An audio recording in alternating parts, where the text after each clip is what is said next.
Alors, plateforme locale de rénovation. Ben, ce qui est important dans une plateforme locale de rénovation, vous verrez qu'il y en a un petit peu partout qui vont pousser. Il y en a qui ont démarré, il y en a à peu près 22 qui ont démarré en Rhône-Alpes.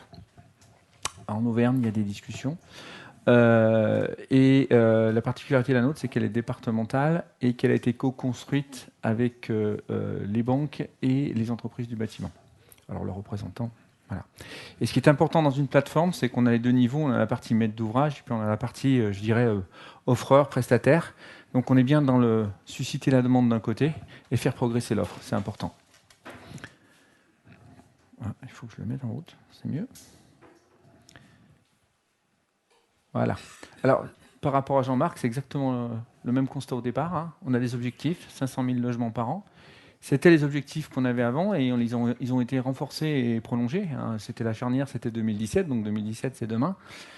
Si on le décline pour la Loire, je parle pour la Loire, ça fait à peu près un centième de la population, c'est 5 000 logements par an. Alors là-dedans, il y a aussi les bailleurs sociaux, hein. Il n'y a pas que le particulier, parce qu'on va parler du particulier ici.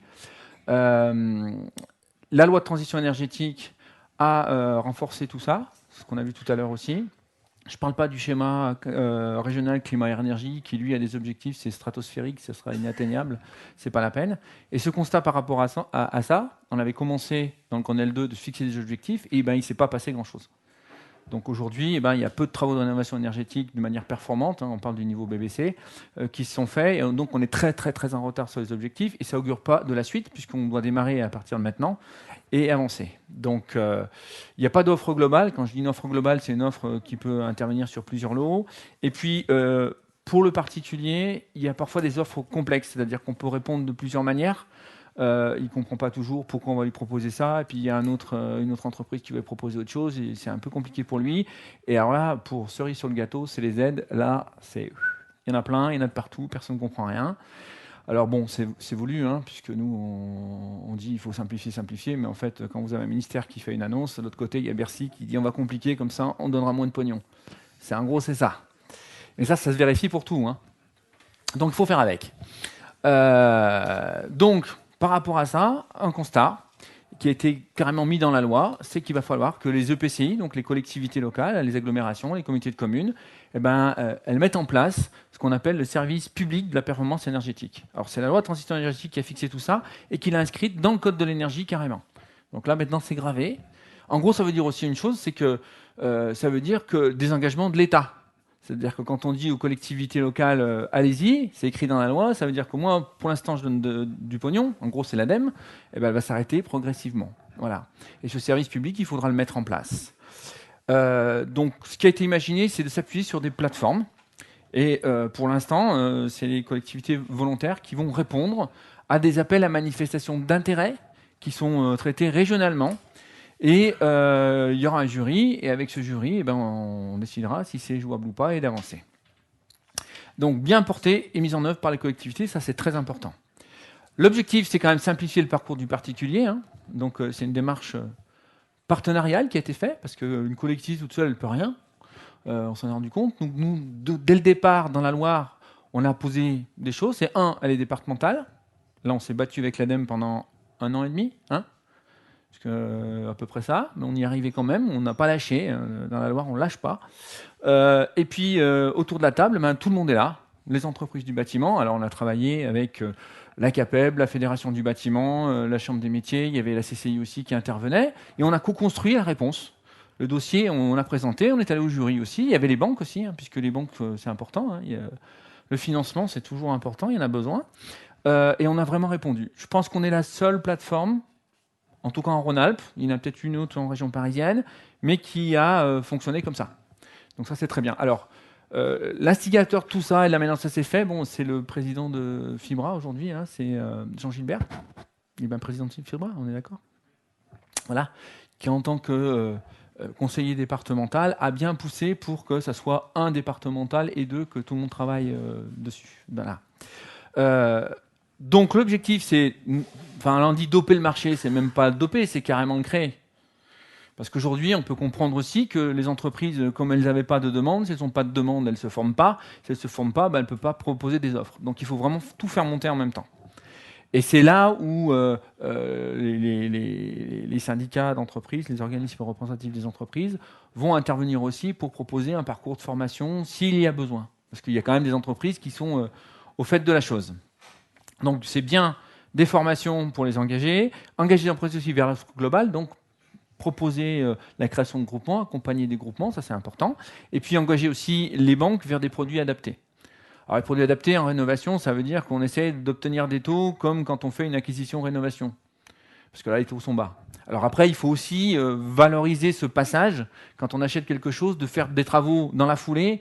Donc les taux sont toujours plus intéressants. Mais que lorsqu'on a déjà, lorsqu'on est déjà propriétaire, ou qu'on soit propriétaire occupant ou bailleur, hein, peu importe, on est dans le deuxième cas, il faut quand même qu'il y ait des choses qui se passent.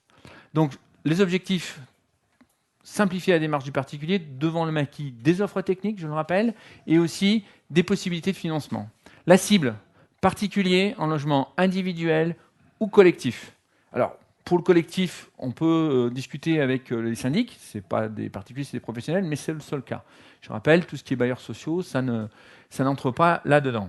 Le point d'entrée, nous, qu'on a dû faire, on prend l'espace info-énergie, qu'on va un petit peu améliorer par rapport à ce qui existait avant, c'est-à-dire qu'on va avoir plus de proximité, plus de disponibilité, avec une répartition sur tout le territoire, des permanences continues dans les 3 villes-centres, et puis des permanences délocalisées, des possibilités, donc des permanences continues où vous pouvez prendre sans rendez-vous, vous pouvez venir à la fois donc, sur Montbrison, Saint-Étienne et Roanne, des réponses au téléphone de 9h à 17h, au-delà de 17h, des rendez-vous possibles, et le samedi matin.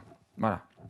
Plus tout un tas de rendez-vous dans des permanences délocalisées. Il y en a pas mal dans le Pilat, il y en a un peu dans le nord du département. Il n'y a que l'est du département, pour l'instant, c'est un petit peu léger, mais on va s'améliorer puisqu'on attend que les collectivités se restructurent. Parce que, en plus, cerise sur le gâteau, c'est qu'on a perdu un peu de temps, mais on s'est retrouvé dans la pleine restructuration des collectivités. Ils avaient d'autres chats à fouetter, mais on a quand même réussi notre coup. Enfin, c'était pas un coup, hein. On est là pour monter un service public. Hein. Et puis, donc, dans la Loire, on a donné une marque. Alors, au départ, on avait dit, on va prendre la marque de l'ADEME, sauf qu'on n'est pas sûr que ça perdure. Ce que je vous ai dit tout à l'heure, des engagements de l'État, et puis on a bien proposé de racheter la marque si jamais il y avait un accident pour un euro symbolique, et ils ne veulent pas. Donc on a dit, on va créer notre marque, et finalement, c'est pas plus mal, parce que tout le monde se fédère là-dessous. Que ce soit les banques, les entreprises, les collectivités, tout le monde utilise cette marque-là. Donc, Rénovation 42, le service public de la rénovation énergétique. Ça, c'est important. Donc le projet partenarial, je vais passer très vite là-dessus. Les professionnels du bâtiment, les organismes de la collectivité, ils ont une structure commune qui s'appelle l'Agence locale de l'énergie et du climat, puisqu'on a un collège pour chacun. Et c'est vraiment une plateforme, c'est vraiment l'illustration de ce que peut faire un outil comme ça sur un territoire, c'est-à-dire c'est mettre tout le monde autour de la table et de les fédérer, de lancer une dynamique territoriale pour un projet. Et c'est un projet très important de créer le service public de la performance énergétique. Donc, et puis tout le monde autour de la table a intérêt, hein, parce que là, c'est du business qu'on apporte aussi, hein, quelque part. Hein. La plateforme est apporteur d'affaires, parce qu'elle va avoir un rôle important en termes de communication pour donner envie aux gens de rénover, et de leur dire, vous avez un service public, profitez-en, hein, c'est vos impôts. Pour une fois que vos impôts payent quelque chose, utilisez-le, donc venez. Et puis là, vous aurez à disposition des entreprises compétentes. Alors quand on dit entreprise, c'est super large. Hein. Il y a les entreprises du bâtiment, les bureaux d'études, les architectes. Voilà, tout le monde va être référencé. On va voir comment juste après. Mais on partage les mêmes objectifs de business. D'accord ? Tout le monde a intérêt à ce que ça marche bien. La communication, elle est globale, répartie. On a pris une agence de com.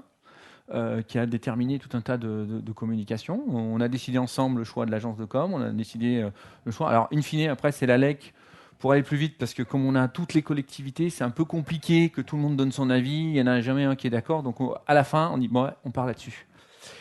Et le service est porté par la LEC. Alors, le parcours, je vous fais grâce, vous connaissez à peu près tous le parcours. L'objectif, quand même, c'est de dire, le service public qui est ici, il accompagne le parcours, et le service marchand, qui est important, donc ici c'est toute la partie offre, d'accord ? Et lui, il accompagne le projet. Et l'objectif, c'est de créer du lien en permanence, des petites gouttes d'huile qui vont améliorer les choses. Donc ça, c'est super important.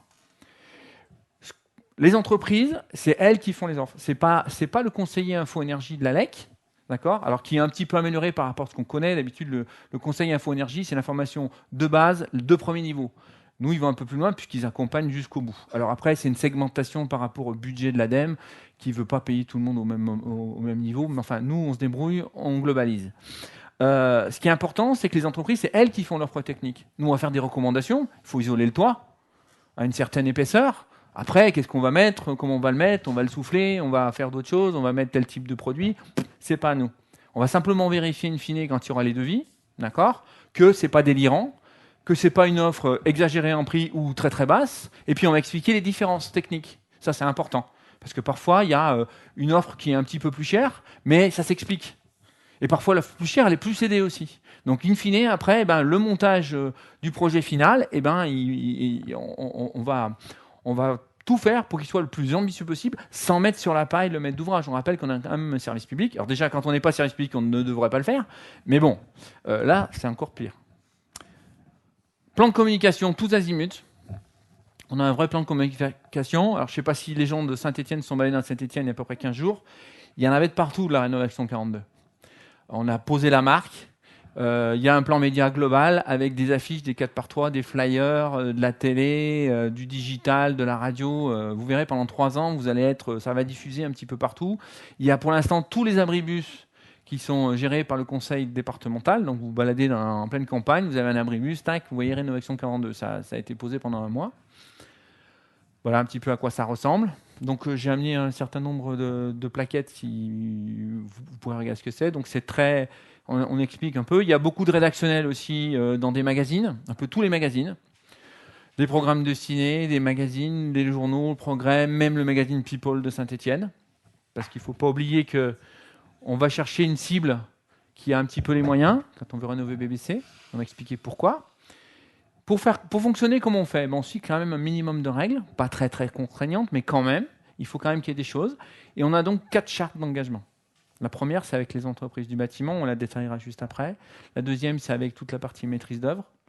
La troisième, c'est les banques. Et la quatrième, c'est les groupements d'entreprises. Alors pourquoi je les séparés?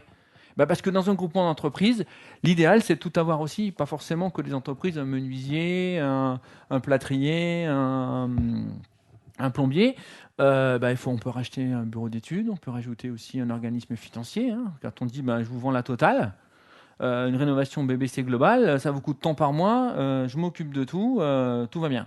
Ça, c'est un groupement. Alors, on n'en est pas là encore aujourd'hui. Déjà, on a à peu près 4-5 groupements dans la Loire qui n'ont pas de bureau d'études et pas de financier. Mais déjà, ça commence. On ne s'interdit pas, quand il y aura suffisamment de groupements, que quand on a une rénovation globale où le maître d'ouvrage veut tout faire d'un coup, de ne les router que vers les groupements. Qu'ils soient des groupements clairement constitués avec une entreprise ou des groupements qui puissent être à l'occasion se monter sur un chantier d'une manière éphémère. Ça, c'est important. Donc les engagements, promotion, tout le monde doit faire la promotion de la plateforme. Ça, c'est important. La qualité des prestations. On va créer un club ouvert, mais un club d'excellence. C'est-à-dire qu'on veut que des gens qui soient motivés et qui soient formés pour bien répondre. Donc ça, c'est important. On ne va pas faire du contrôle, marquer les gens à la culotte, mais à un moment donné, quand il y aura des problèmes, quand le maître d'ouvrage pourra détecter un problème, on pourra intervenir, aller voir ce qui se passe. Et puis surtout, in fine, on va lui demander ses consommations 3 ans après la fin des travaux. Si là, on est vraiment au-delà de 20% de ce qui était prévu, on ira voir si c'est du comportement ou s'il y a eu un petit souci technique, et on essaiera de le résoudre. Il y a un parcours de formation, parce que l'objectif, on a parlé du RGE, mais le RGE, pour nous, il n'est pas suffisant. Ça prouve rien. C'est qu'une qualification. Après, il faut des compétences. Et ce qui est important, c'est que le RGE, à la limite, vous avez le patron qui y va, et les compagnons qui sont sur le terrain, ils savent pas de quoi. Enfin, ils sont pas au courant. Donc là, il y a des plans de formation qui sont étalés. On ne demande pas à tout le monde d'être tout formé tout de suite le premier jour, mais au moins un minimum, et de faire des plans de formation. Donc ça, c'est nos amis de la Fédération du bâtiment et de la CAPEB. Donc, je ne sais pas si tu voudrais en ajouter deux mots après, qui suivront le parcours. Si le parcours n'est pas suivi ou s'il y a un problème, on dégagera les gens. Partenariat avec les banques, c'est important. Très rapidement, il y a des communications qui ont déjà commencé. On a avancé sur tout ce qui est communication numérique, sur leur site internet et des choses comme ça. On a fait aussi des cafés de l'immobilier. Les cafés de l'immobilier, c'est comme un speed dating. C'est-à-dire que les banques invitent une vingtaine de personnes. En général, dans un coin sympa, un bar sympa. Et puis là, il y a un conseiller info-énergie, un notaire, un architecte, un conseiller financier de la banque et le maître d'ouvrage, il tourne autour des tables. Et en général, ça se passe pas trop mal. Voilà. Puis il y a tout un tas de salons qui sont faits en commun avec les banques. Ce qui est important, on va cibler ça. Je vais un peu plus vite. Aujourd'hui, si on veut avancer sur du BBC, il faut vraiment cibler des gens qui ont de l'argent. Alors ceux qui n'en ont pas du tout, il y a l'ANA, il y a les financements ANA. On n'est pas dans ce créneau-là. Même si on va être, je dirais, la plateforme de la Loire au sens des collectivités de la Loire, ça va être une plateforme globale où tout le monde va rentrer par l'espace info-énergie. Les gens qui sont éligibles à l'ANA, ils vont être routés sur les opérateurs de précarité tels que Solia, enfin Exopact et compagnie. Par contre, sur la plateforme au sens de l'ADEME, c'est nous qui allons récupérer et qui allons accompagner le maître d'ouvrage. Donc, on va cibler aussi, et ça c'est important que les banques soient là, le CSP plus 25-35, primo-accession, acquisition, rénovation.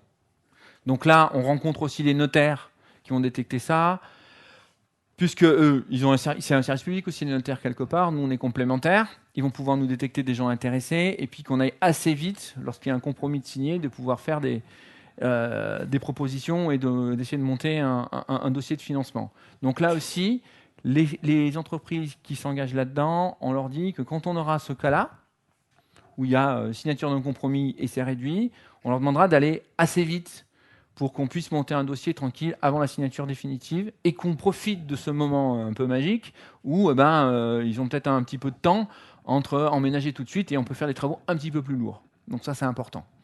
Donc ça, c'est important. Et lorsqu'on enverra vers les entreprises ce client-là, à ce moment-là, on indiquera que là, c'est super rapide. Si les entreprises, elles n'ont pas le temps, elles ne peuvent pas, il faut vite qu'elles nous préviennent qu'on trouve quelqu'un d'autre.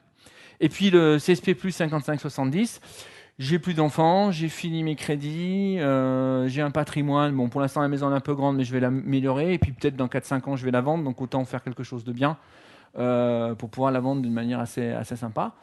Donc voilà, donc ça c'est des gens. Donc il faut savoir que les banques, ils connaissent bien leurs clients, ils connaissent bien leur patrimoine, ils connaissent bien leur capacité financière. Donc ils vont pouvoir les cibler de manière assez facile. Donc là, il y aura vraiment une approche patrimoniale. Alors on parle de rénovation énergétique, mais pour vendre, c'est le patrimoine, le confort et les économies d'énergie. C'est à peu près dans l'ordre. Les deux premiers, on peut les permuter, mais c'est très important, le patrimoine. Les agents immobiliers, alors ils sont un petit peu plus difficiles à choper, mais on a des cibles partagées. Et puis tout ce qui est administrateur de biens, syndic d'immeubles aussi, il y a vraiment une vraie approche patrimoniale à avoir avec eux. Alors, les professionnels du bâtiment, engagement dans la plateforme. Donc les engagements de la plateforme, on va baliser le parcours du maître d'ouvrage, mais on apportera une aide technique s'il faut. On diffusera les entreprises locales, que ce soit les diffusions lorsqu'on va lui proposer un certain nombre d'entreprises locales, mais aussi il y aura un site internet où toutes les entreprises référencées seront visibles. Et puis on accompagnera au montage du dossier de financement, ce qui arrange pas mal de gens, notamment avec l'éco-PTZ. On arrange à la fois les entreprises et on arrange les banques, parce que c'est un peu compliqué pour tout le monde de faire ce truc un petit peu bizarre. Et puis, on va faciliter le travail des entreprises. Donc, j'en ai déjà parlé, la visibilité de leurs offres.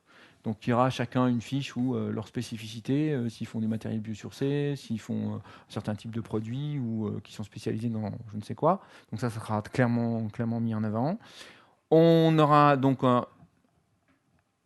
une procédure et des outils de mise en relation de tout le monde. Hein. Alors, c'est pas forcément un CRM où on l'entend, mais c'est pratiquement ça.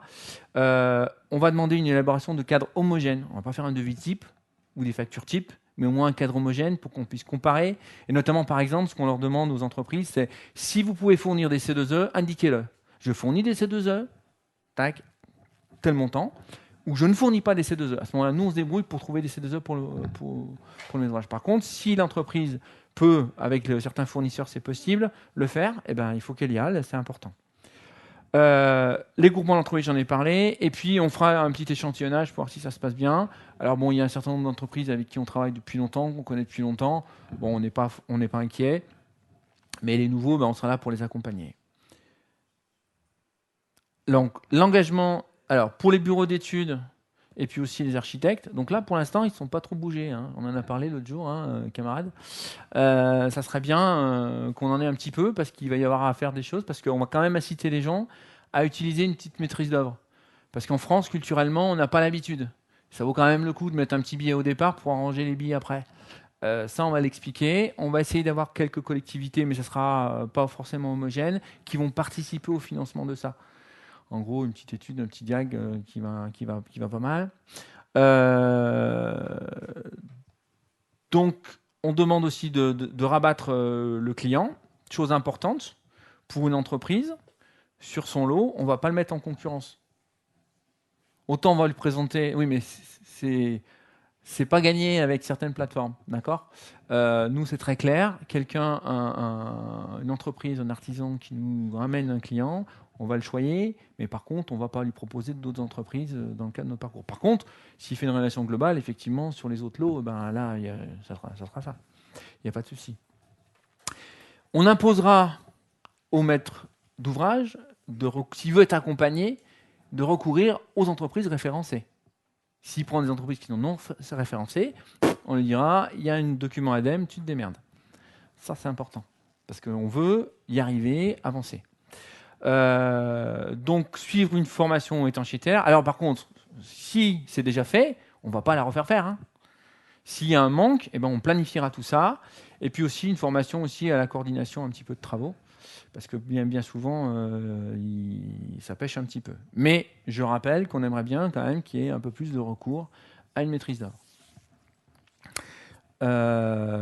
Donc, on va privilégier au format numérique. Pourquoi ? Parce qu'on va proposer au maître d'ouvrage un coffre-fort numérique où il y aura tous ces documents. Comme ça, il peut venir les mains dans les poches chez nous. Au moins, on aura son dossier. Voilà. Et ce coffre-fort numérique, il y aura accès. Il pourra donner l'accès, s'il est d'accord, on pourra aussi donner l'accès à sa banque. Si c'est une des deux banques partenaires, si elle n'est pas partenaire, sa banque, elle se démerde. Elle n'a qu'à venir. Et puis, au moins, il y aura tout le dossier avec tous les devis, tout ce qu'il faut pour faire un dossier financier qui tient la route. On va essayer de simplifier tout ça. D'accord ? Et puis, il y aura participer à des réunions. Alors, ce n'est pas une réunion tous les mois, c'est une fois par an. On fait un bilan, qu'est-ce qui va, qu'est-ce qui ne va pas.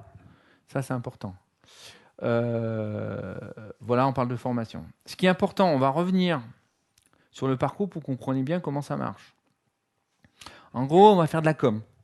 Cette communication, elle est partagée. On va voir que tout le monde pourra utiliser le même type de communication, que ce soit les collectivités, les entreprises, les banques, les notaires, tout le monde a la com. On va donner aussi envie, une communication qui va être pour donner envie, et puis une communication pour dire qu'il y a ce service qui existe. L'objectif, c'est qu'ils viennent nous voir. Que le client passe par nos mains, on va dire ça comme ça. À ce moment-là, on va utiliser un petit logiciel qui, je le rappelle, est utilisable par les entreprises. Nous, ce qu'on a voulu utiliser un logiciel pour faire à peu près un petit bilan de sa situation, on a pris Caprenov et qui fait partie de la dizaine de logiciels qui sont à disposition des entreprises. Pourquoi on a fait ça ? Parce qu'on se dit à un moment donné, le service public, il ne va pas être là ad vitam aeternam. On ne va pas financer ça sur les fonds publics ad vitam aeternam. Et à un moment donné, il faut que le marché prenne le pas et se débrouille tout seul. Et déjà en leur montrant que les outils qui sont à vos dispositions, on peut faire les choses. Si nous, on les fait, pourquoi pas vous ? Donc on a cherché un outil, Caprenov on l'a pris parce qu'il était assez ergonomique et que dans les calculs de simulation énergétique, il était ni trop laxiste, ni trop sévère. Parce qu'il y en a certains où vous faites du BBC doigt dans le nez, notamment celui de l'ADEME par exemple, mais qui n'est pas un outil pour les entreprises. Mais voilà, c'est un peu... Et puis avoir une ergonomie super sympa. Il y a un petit film, si vous voulez, on pourra vous le montrer, pour que quand on a le maître d'ouvrage à côté de nous, voilà, votre maison elle est comment, elle est comme ça, tic, on fait 3 ou 4 clics et puis voilà, et on détermine. L'objectif de ça, c'est pas de dire les travaux exactement ce qu'il faut faire, c'est de dire ma maison, comment elle est pourrie. Si je fais du BBC, qu'est-ce qu'il faut que je fasse ? Les grandes typologies de travaux à faire. Il y a une base de données qui s'appelle Batiprix, qui est interfacée, donc il aura une enveloppe à peu près que ça coûte, et il y a aussi une base de données d'aide. Donc en gros, il sait quoi ? Ma rénovation, ça va me coûter combien ? 10 000 ? 50 000 ? 100 000 ? Je vais avoir combien ? 10 balles d'aide ? Ou je vais avoir 2 ou 3 000 ? Qu'est-ce que je vais avoir ? Avec ça, le maître d'ouvrage, on pourra lui dire, voilà, est-ce que c'est pour toi, ça tient la route ? Est-ce que tu es capable d'y aller, de financer ? Et puis on va essayer de le convaincre quand même un petit peu. Et moi, c'est tout ce qu'il a besoin dès le départ. S'il dit OK, banco, j'y vais, à ce moment-là, On le mettra en relation, on lui fera choisir sur notre cartographie des entreprises locales. Alors c'est un rayon d'action qui va bouger en fonction de la densité et du recrutement qu'on va faire. C'est-à-dire plus on aura des entreprises référencées, plus le rayon va être diminué. Et puis il les choisira et il repartira de chez nous avec sous papier, on lui donnera parce qu'il y en a encore qui aiment le papier, mais il aura tout sous format numérique. Il aura son rapport fait avec le logiciel, d'accord, un tout petit rapport assez simple, et il aura toutes les fiches des entreprises qu'il va consulter. Nous, en parallèle, les entreprises qu'il aura choisies, on leur envoie un petit mail en disant voilà, le rapport, et le monsieur va vous appeler. Alors, rien n'empêche à l'entreprise d'être un petit peu proactive et de l'appeler, de lui dire voilà, coucou, vous êtes passé par la plateforme, vous m'avez choisi, quand est-ce qu'on se voit, je viens chez vous, je fais un devis. Voilà. Une fois que les devis seront prêts, comme je vous disais tout à l'heure, on expliquera un petit peu les devis. L'objectif, c'est de bien expliquer.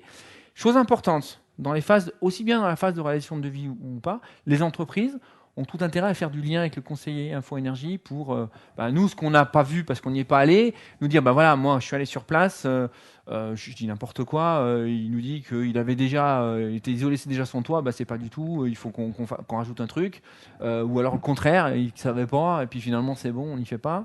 Voilà, des choses comme ça, et avoir un échange. Nous, de la même manière, s'il y a sur les devis, il y a des choses qu'on ne comprend pas, on prendra langue avec l'entreprise, ça c'est important. Dans les cas où c'est un peu compliqué, là, on poussera vraiment à ce qu'il y ait un petit diagnostic fait par un bureau d'études. Là, de la même manière, on est capable de le faire, mais on ne va pas le faire. Nous ne sommes pas dans le monde marchand. Il y a des entreprises, on ne leur fera pas concurrence, mais au contraire, on est là pour leur apporter du boulot et qu'ils soient capables de le faire. Ça, c'est important. Donc, une fois que ça sera tout fait, on montera le plan de financement, et puis on finalisera par les banques, et puis après, les travaux partiront. Et à tout moment, pendant les travaux, que ce soit le maître d'ouvrage qui dise moi, c'est bizarre, je ne m'attendais pas à ça, ou l'entreprise, elle n'arrive pas, je ne comprends pas. Donc, nous, on pourra appeler et savoir ce qui se passe. Ou à l'inverse, une entreprise qui a un client pénible, il y en a des pénibles, on en connaît, et nous, on mettra un petit peu d'huile dans les rouages pour que ça avance. Voilà. Et puis à la fin, la seule chose qu'on demande au maître d'ouvrage, c'est de nous donner pendant 3 ans, après la fin des travaux, ces consommations pour qu'on puisse vérifier à peu près. Il n'y a pas une garantie de résultat, mais on se donne une marge de 20%. Si on est 20% au-dessus de ce qu'on avait prévu, là, il peut y avoir un problème. Voilà. Donc on recrute. D'accord ? Pour le recrutement, il faut nous appeler. Et puis on a Fabien qui... Ouais, c'est pas un petit audit, mais on se rend compte pour bien fixer les choses. Et puis on présente la charte. Et puis la charte, elle est signée. Pour l'instant, on a 60 entreprises qui ont signé la charte. On en a vu une centaine. Les autres, il n'y en a aucune qui nous a... Ceux qui nous ont appelés et qu'on a contactés, il n'y en a aucune qui nous a dit non, c'est tout pourri, c'est pas bien. Au contraire, on nous a dit mais vous auriez pu être un petit peu plus sévère sur ce que vous demandez. Nous, on n'a pas voulu trop emmerder les entreprises, on a voulu rentrer dans une phase de progression, voilà, globale. Il y a des questions ? Eh bien, merci.